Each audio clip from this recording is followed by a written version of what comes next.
It's This Week in College Viability News and Commentary for Monday, January 13th, 2025. Welcome back, folks, and just plain welcome to new listeners.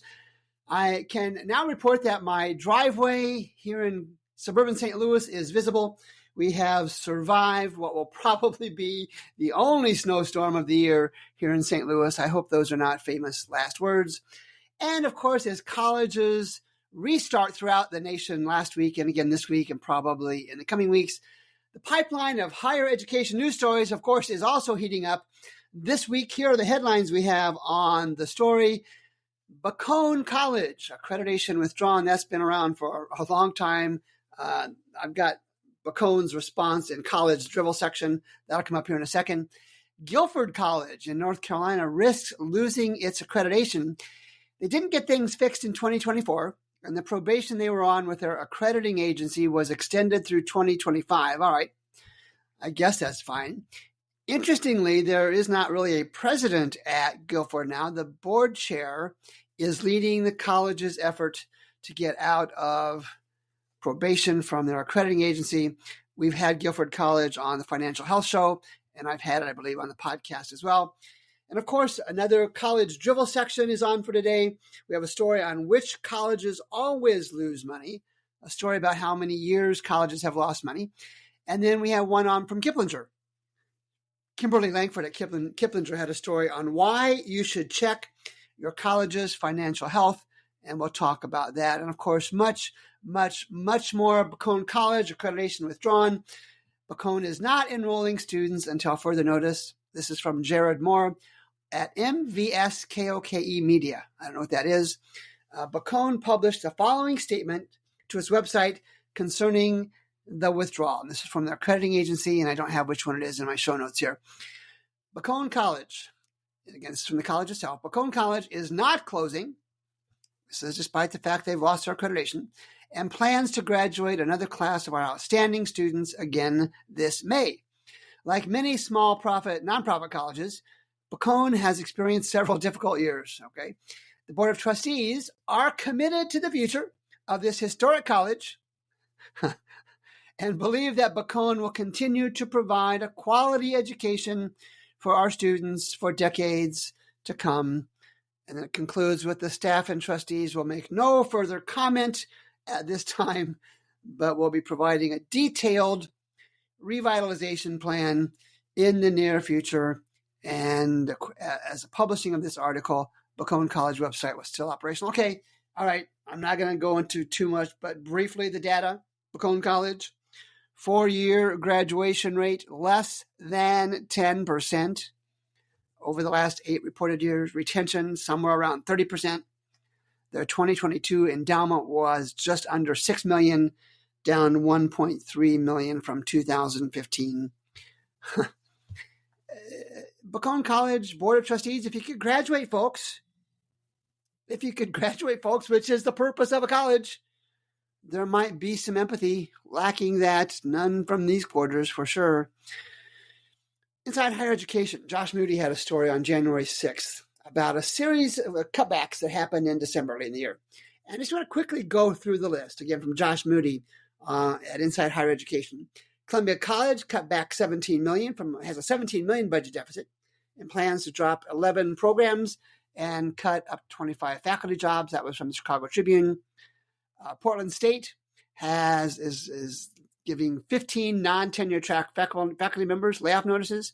They have an $18 million budget gap. William Jewell, just north of Kansas City, citing significant financial challenges. William Jewell brought about by increasing costs.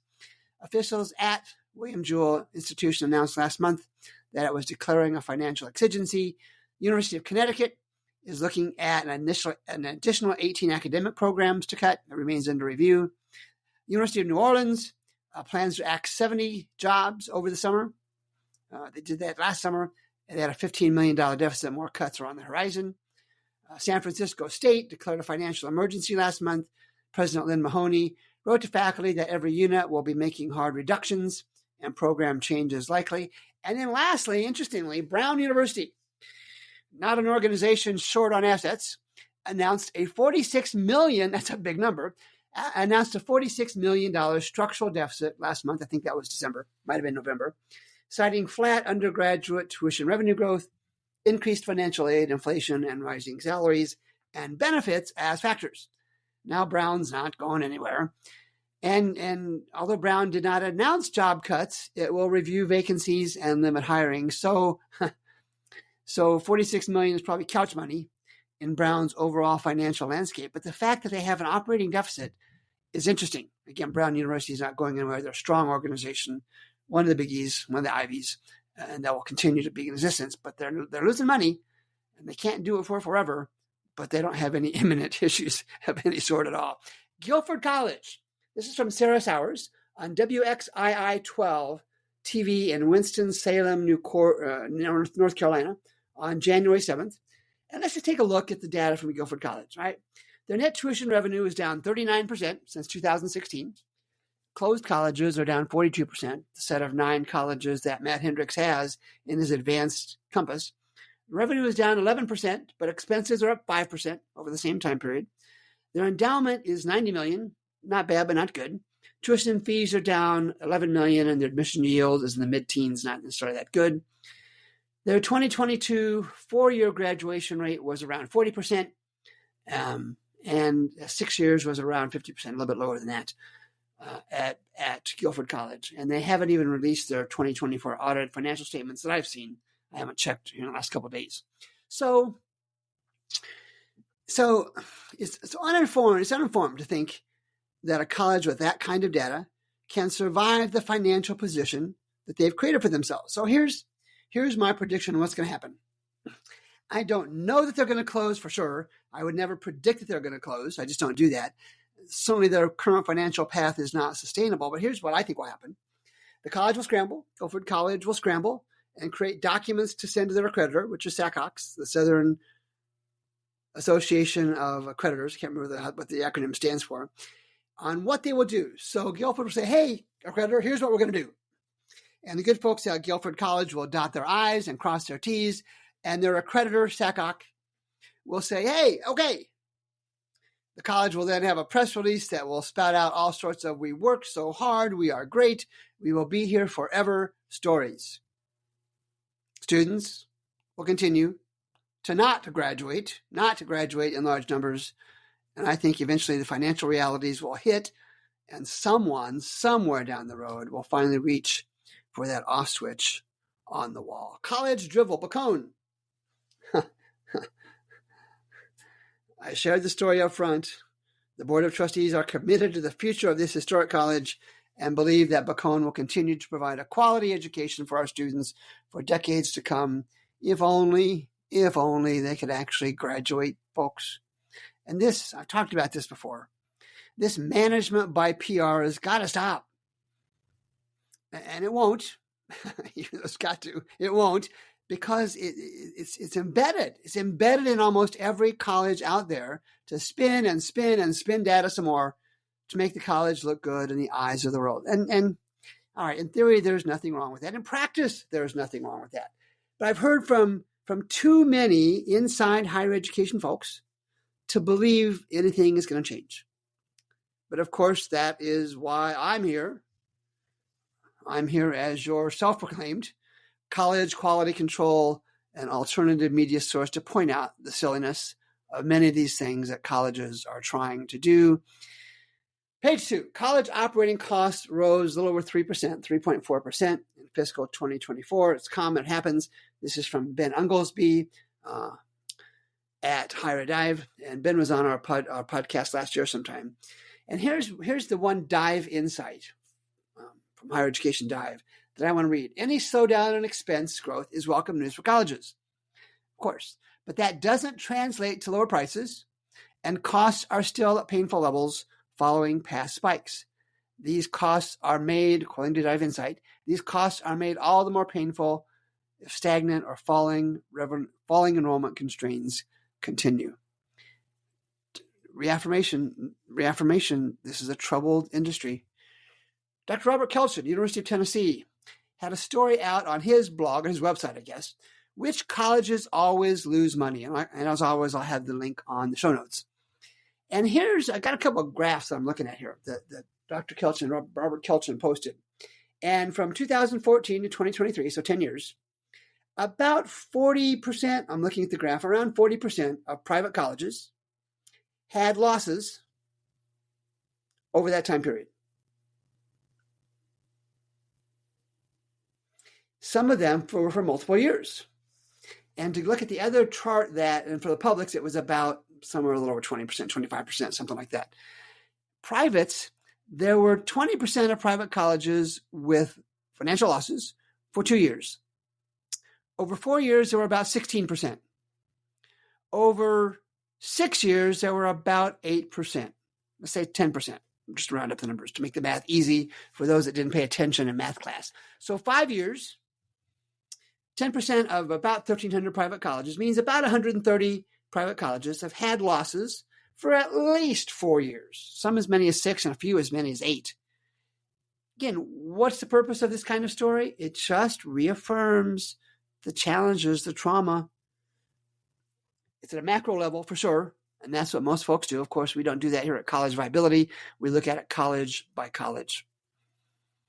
A LinkedIn post from a gentleman by the name of Mark Sclero. He's a CEO, higher education specialist. I believe his organization is called Educator, from LinkedIn.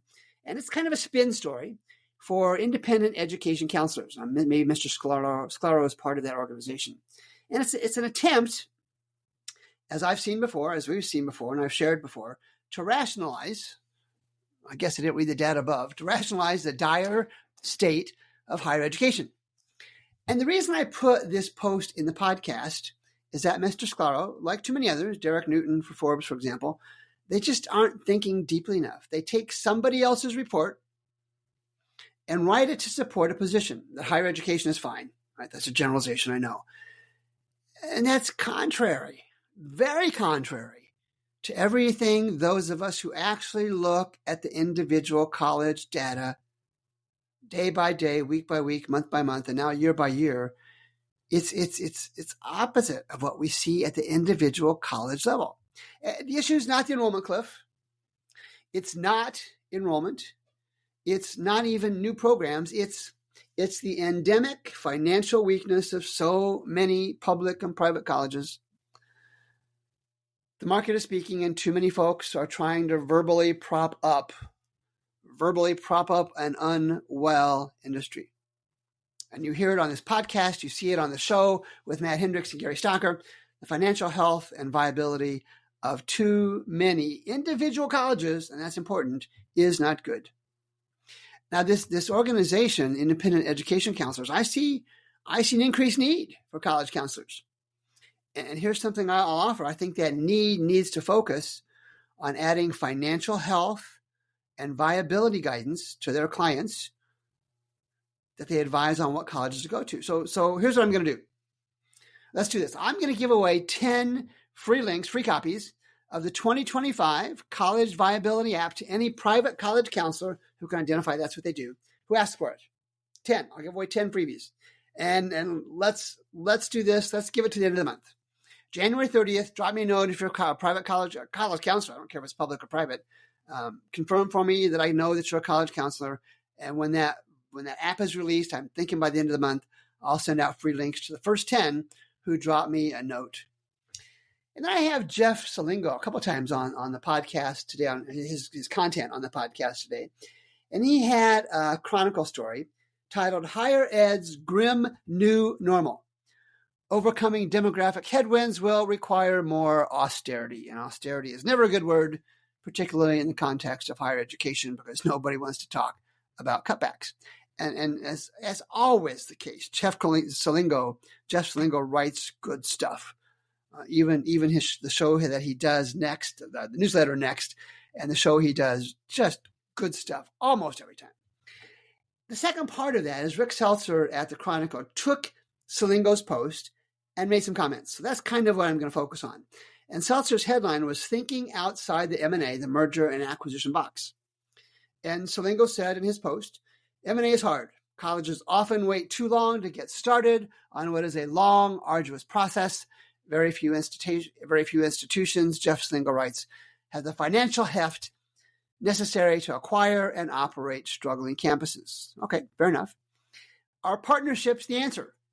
And Jeff Salingo has written about networked universities. He had a book that was a big part of, and perhaps course sharing, consolidated career services, things we've heard about before. And then he goes on to ask, could we imagine a group of struggling colleges spinning off their weakest academic assets into a new institution that can actually take advantage of size and perhaps even invest in majors that some campuses see as distressed? So again, Jeff Salingo. And advertisement, self-promotion, the 2025 College Majors app is essentially ready to go.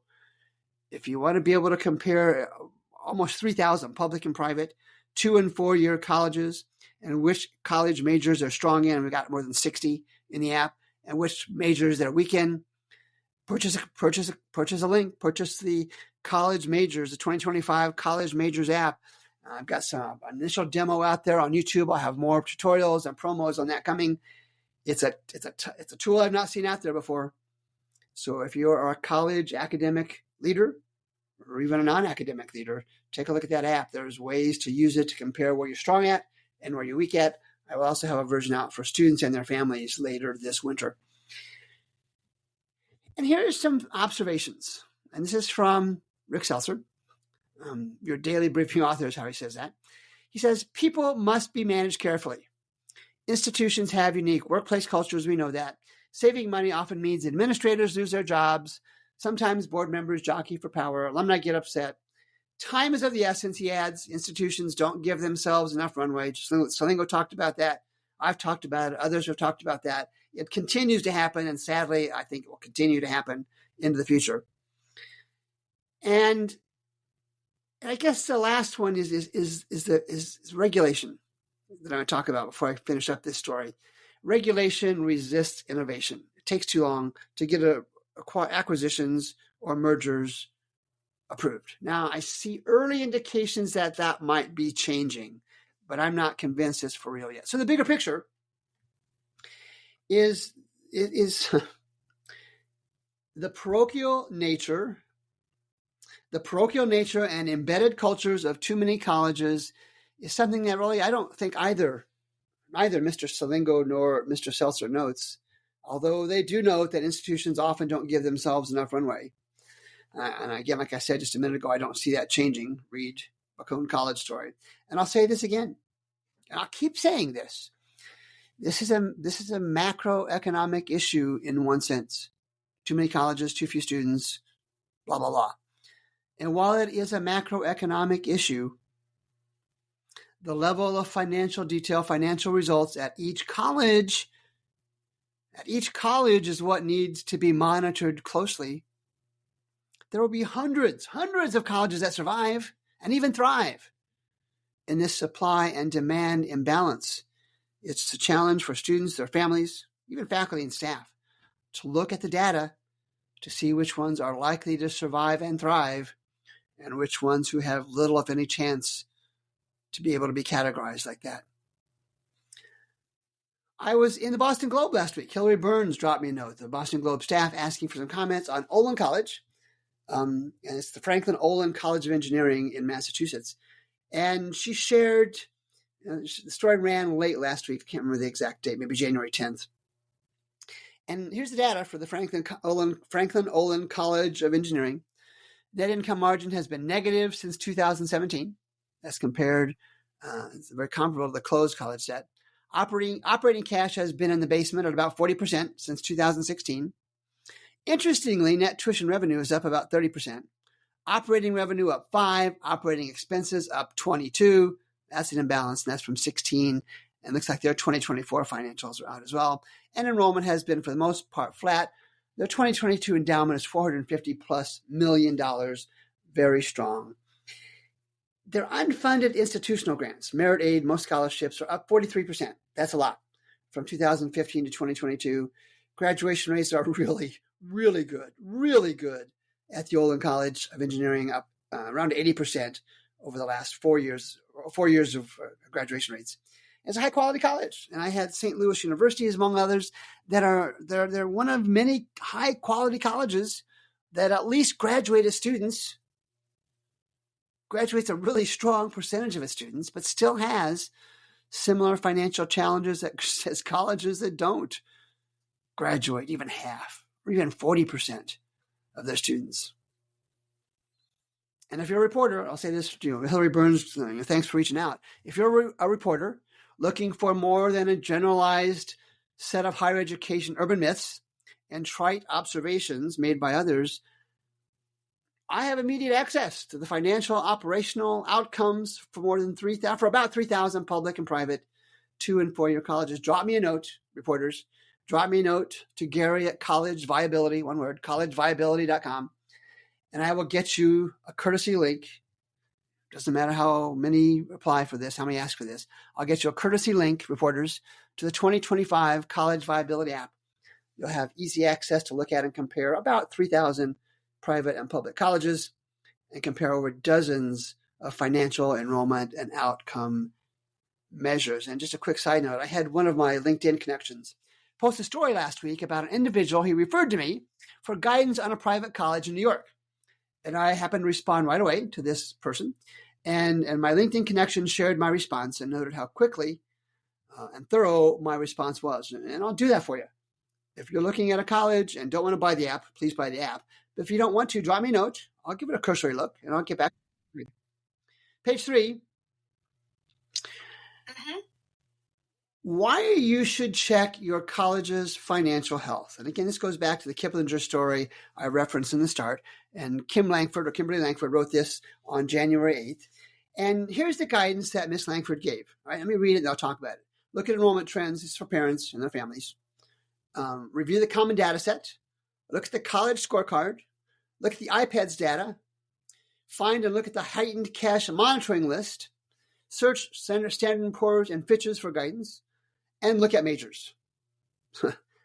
All valid sources. All valid sources. But here at College Viability, we bring all of that together in the College Viability series of apps. You know this, regular listeners know this, the financial enrollment outcome data in the College Viability app and the comparison of college majors that'll be coming out any day now in the 2025 College Majors app. We do it for you. We look at enrollment trends. We look at the common data set. We look at the college scorecards. iPads is our specialty. Heightened cash monitoring is so old as to be not particularly useful. Standard & Poor's, Fitch's we follow, and majors were, I think the College Viability app on majors might be the only one out there that lets users compare how many majors a college graduates. And even this year we're adding a market share comparison, user-defined market share. Take a look. It'll be out very shortly. And how many moms and dads, grandpas and grandmas will really invest the time and have the expertise even to look at these references that Kimberly Lankford shared in Kiplinger. That's why one of the main reasons I'm here. Very few college faculty even go to those sources to look at. And I often wonder if very many college board members ever navigate and look at these sites. And for both of those college groups, college faculty, board members, the College Viability app, and even the work that Matt Hendricks has done at Perspective Data Science, the data's there. We bring it together, we compile it, we do comparisons.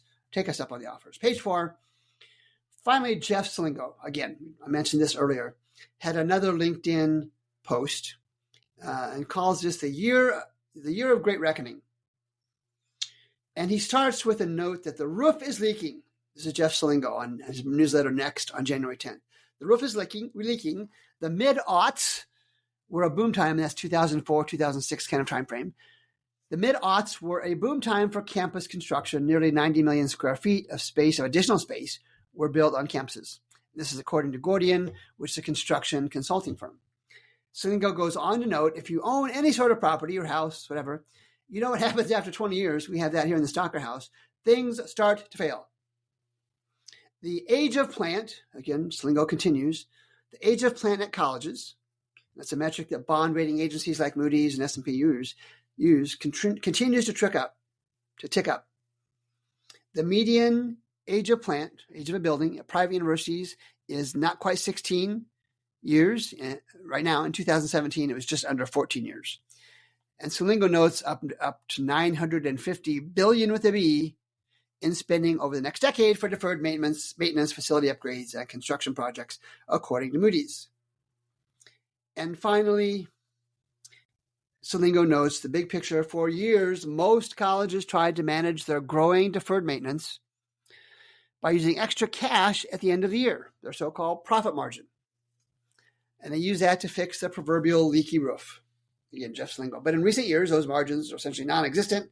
And at some colleges, as we well know, those end-of-year dollars have turned into deficits. So let's take this to the College Financial Health Advanced Compass, Matt Hendricks tool, and how we use it on the College Financial Health Show with Matt Hendricks and Gary Stocker for colleges that have not fixed the roof. And we've used that euphemism before, and that's the one that Jeff used as well. In the College Financial Health Advanced Compass, there is a measure called CAPEX, C-A-P-E-X, to depreciation ratio. CAPEX to depreciation, capital expense to depreciation ratio. And any value, the threshold we use, any value below 1.0 indicates a college is falling behind in maintaining its infrastructure, its maintenance. On the show, we see regular instances of individual colleges not meeting that 1.0 threshold over many years. Some just don't meet it on occasion, but there are too many that don't have the resources. And that ratio stays below 1.0 year after year after year. And those that don't invest in their facilities, that should concern folks. That should concern faculty and staff, students, families, and others. Jeff Sligo reinforces at the macro level, the big picture level, what Matt Hendricks and I do at the college level. Let's wrap this one up. John Backenstead, who is the retiring enrollment vice president, head on at Oregon State, the retiring enrollment vice president at Oregon State University. On his January 12th blog, and I'll note that John Backenstead is, like me, a data nerd, although he's a much better data nerd than me. And here's a quote from John's January 12th blog post. Since my announcement of his retirement, something strange has been happening. Colleagues with whom I've had good, open conversations over the years have been spilling the tea in ways I hadn't anticipated. He continues, and not one of my colleagues is optimistic about the future of our profession, admissions, or for that matter, he continues, the future of our industry, higher education. He concludes, the stories I've heard about the demands, expectations, and perhaps worst, John Backenstead shares, worst of all is the facile solutions put forth would curl your hair.